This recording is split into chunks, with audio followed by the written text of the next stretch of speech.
Hey guys, Micah from blackbearcustomkydex. I got a cool video for you today. It's got a little bit of a backstory. So real quick, some months ago, earlier this year, I did a bunch of sheaths for Tim from Everyday Tactical Vids. And one of the knives that Tim gave me was a Spyderco Bushcrafter, which is one of their fixed blades, full tang, really cool knife, and it's in 01 tool steel. So what I did for him was I did a leather wrapped Kydex sheath. So it's full leather adhered to a Kydex sheath, and I attached an Accu Sharp fine diamond sharpening rod, leather dangler, and a tech lock, and Hexcam Wasteland is the color that you see on there. So I'd had a couple different people ask me if I could do that sheath for them as well, and here we are down the road, and it's finally come to fruition. So the basis of the story is a guy contacted me, asked me, can I do that same sheath for him? And then he was like, you know, I can actually get two of these knives, and if you're interested, I'll trade you the value in sheaths for one of them, so you get one of those knives out of it and I'll get a few sheaths. And I was all about that. I thought that was a really cool idea. And then it fell through, because when he told the guy that he was going to buy the two knives from about the sheath that I was making, that guy then wanted one, so he decided to keep the knife so he could also get a knife or a sheath from me. So anyway, BJ is the gentleman's name, BJ Hill. If you check him out on Facebook, he does a lot of really cool custom work with knives, sharpening and acid washing.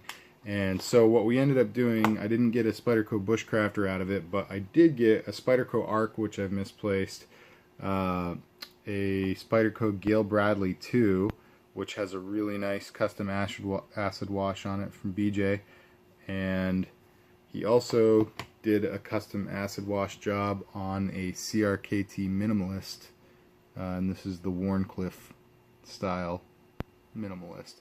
So I've got some stars and stripes on there. I thought that was really cool, and he did an excellent job on that. So I think he also sharpened this. It's screaming sharp right now. But anyway, so what I did for BJ was he wanted a Spyderco Bushcrafter sheath, obviously, but he didn't want the Accu Sharp on it. He wanted a ferro rod instead. And then the more we talked, the more we kind of drummed up other ideas, including one suggestion he had was that I start putting these little claws from their AUS-8 steel and putting those on some of my sheaths as like a bear claw option. I thought that was a really cool idea. And these things aren't, you know, the most practical blade out there, but for small cutting tasks, you know, getting into a box or something, this is a pretty effective blade. So so he wanted that, and he also asked if I could put one of the old Army issue P38 can openers on it. So this is the sheath that I made for BJ. So you see an Exotac fire rod on the bottom, and I've tied a snake knot to the claw to make it a little easier to get out. They do come with some paracord on it, but it's not actual paracord, it's really cheap and flimsy stuff.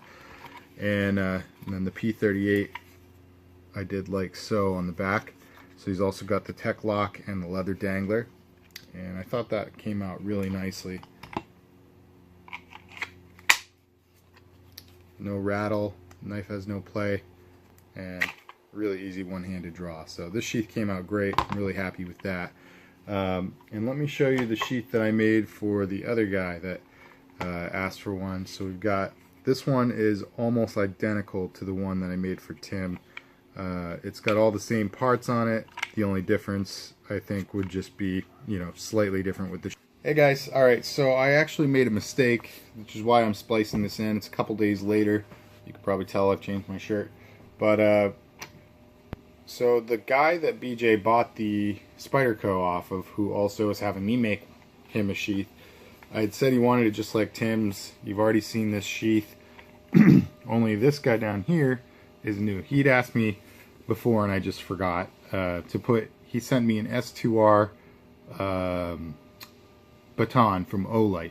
So that's a really nice flashlight, but it is pretty big, obviously. So this is bigger than what I would recommend to put on a knife of this size, but it can definitely be done. So anyway, what I've done here is, let me show you the flashlight. This is how I would take it out, by the way. So it's ostensibly dangling from your belt. I would just kind of, you know, secure it here and push down, get it part way out, and then just grab it and twist it out. It is in there nice and snug, but here's why. If you look at the flashlight, the tail cap and the lens housing are wider. They're a bigger diameter than the entire center body of this flashlight. So the point of molding it, I basically had a couple options, and the option I chose was to mold the same diameter all the way through that would fit both of them. That way it's just easy sliding in and out. This can be loosened up a little bit, and you know, Daniel, if you contact me, I can either tell you how to do it or you can send it back to me and I can do it. But I had thought this through quite a bit, and what I decided on was making it nice and snug. So it is a little bit of a pain, you know, if it's dangling from your waist, from your belt, you're not going to be able to like just really easily get this off. But my thought is that you probably wouldn't need to in an emergency. And there are a couple other benefits of it. Number one, obviously, your flashlight's not just going to fall out, which is a huge benefit. But also, you can push it part way out and it will suspend itself with still no danger of it falling out. I mean, absolutely none. So if you wanted to use it while it's still in the housing, you could push it out part way, turn the flashlight on, and then angle it while it's riding on your belt. I mean, you've got quite a bit of motion with the D-ring swivel on here. So light your path, whatever, and when you're done, you just snap it back up in. So that's a nice and easy feature there. Now, as far as the Accu Sharp, I think I neglected to say before, this is in there pretty snug too, and you have a couple options as far as how to use it. You can either remove this cap and pull it out this way. You can remove the pocket clip and pull it out this way, or you can just loosen this cap and remove the rod and use it, which is what I would recommend. It's the fastest way. It's, you know, the least chance of losing one of the pieces to this thing. If you lose the pocket clip, it's not really a big deal, but if you lose the cap, this thing is going to be loose all the time. So I would, whoops, I pushed the rod in far enough to pop off this little tail cap. But yeah, that's what I would recommend for whatever it's worth. And if you do decide to do, you know, to remove a piece and pull the whole housing out, that's not a big deal. It's just in there pretty snug, so make sure you you know, plan accordingly as far as how much strength you're planning on using on it. So, alright guys, that's what I got for you on this. I'll give you a really good close-up here. And I apologize again, my video editing is really bad, so I'm probably just going to splice this back into the other video. And yeah, I'll say all my goodbyes there. So, alright guys. So that's this guy. Also came out really nice, and BJ was kind enough to let me use his Bushcrafter to mold both of those sheaths. So alright, so the other stuff that I made for BJ, as we talked and we kind of drummed up ideas, he had asked for one of my wallets. This is a unique design from blackbearcustomkydex. So it's a half molded front that holds the cards in place.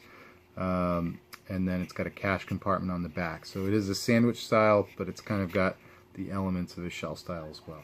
So we've got that in Cryptek Extreme Blood Red and black carbon fiber on the inside. He asked for a lighter holder, so this is for a full-size Bic. And this was actually a lanyard that he had put on the Gail Bradley too, but I took it off. I didn't really want it, and he said he would love it back, so I just threw it on here so I wouldn't forget it. He also sent me what is this? An ESEE 4, and he asked for all the same things that the Spyderco had on it, plus a small Altoids tin. So I threw on one of the cinnamon ones because it matched the blood red the best. It's still in its package, as you can see. So he'll have a new sheath and fresh breath. So anyway, it's got the P38. I had to do it in slightly different spots just because of the size of the blade, the size of the sheath, and what was available for real estate when I added this as well. But You can see it's all the same stuff. I think this one came out really nice, and it's got a really nice draw on it as well. So I did use a slightly brighter polished leather for this one because I thought it would go with the sheen of the carbon fiber better. So that's that guy there. And the last thing we did was, he had said he was thinking about having me make an Altoids tin holder that you could carry on your belt for his kid who's in Scouts and who does a lot of outdoor stuff with his dad. So this is what I came up with for him. I threw on an Exotac fire rod for him, and instead of a tech lock we have a combat loop. So the difference is, combat loop, instead of pinching the fin in like a tech lock and opening it, you push a button right there and then you can swing it open. So it's a lot easier, and someone that, you know, has smaller hands or younger, just not as much grip strength, like a child, might not be able to open a tech lock. So I thought this would be a better option. It also only has one belt spacer on the inside, but it'll perform all the same functions. And one other cool feature about this, you can see that little slot there. If you click that over, you can no longer depress the button, so it's locked in place. So combat loop, really cool.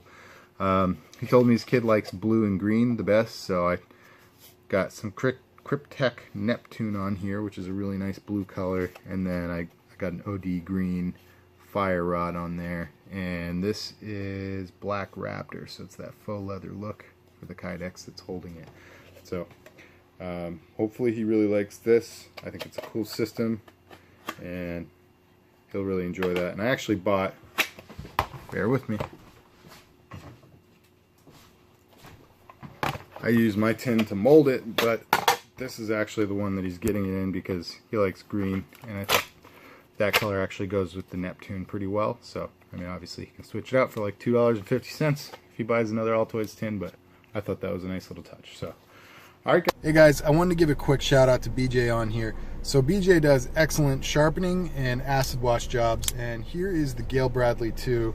You can see how well that came out. This thing looks fantastic, and it is screaming sharp still.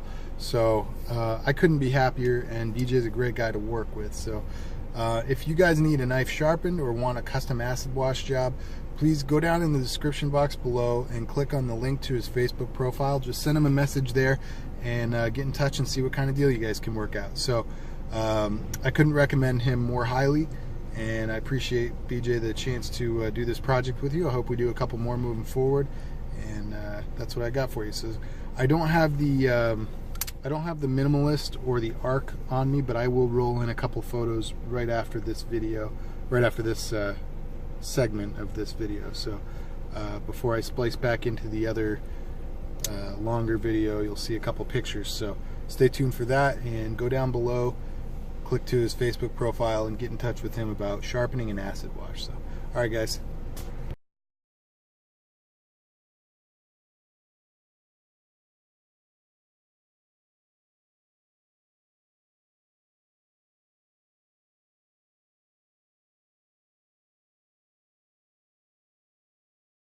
That's what I got for you today. Let me show you one last time. I'll string up all these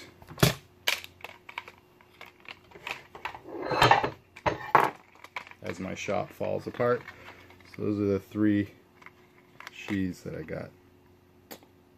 Alright, well thanks for tuning in guys. If you liked this video, if you like the sheaths, go down and hit the like button. If you like my channel in general, please hit subscribe if you haven't already done so. Please comment below and share this with all your friends. I'll see you on the next one guys. God bless.